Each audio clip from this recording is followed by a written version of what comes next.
everyone, welcome back to Sunny Live Chain. Thank you so much, guys, for tuning in. I'm here to update you of what is going to happen on Generation the Legacy from the 6th to the 10th of February 2023 on Monday.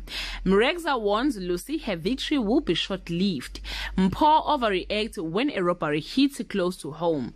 Zondiwe is happy to play spy to spice up her boring life on Tuesday.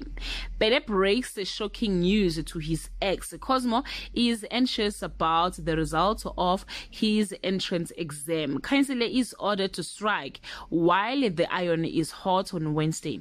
Nkosiyabo enjoys being tended to for a change, maybe a little too much. Mpo decided it's time to do things differently. The potential new waitress seems perfect for the job on Thursday. Ayanda is ready to give up, but Zondiwe has a plan. Mbali urges her uncle to conquer his fear. Jackie is quickly ingratiating herself with the locals on Friday. Nozipho, a suspect councillor, has an ulterior motive spurring her on.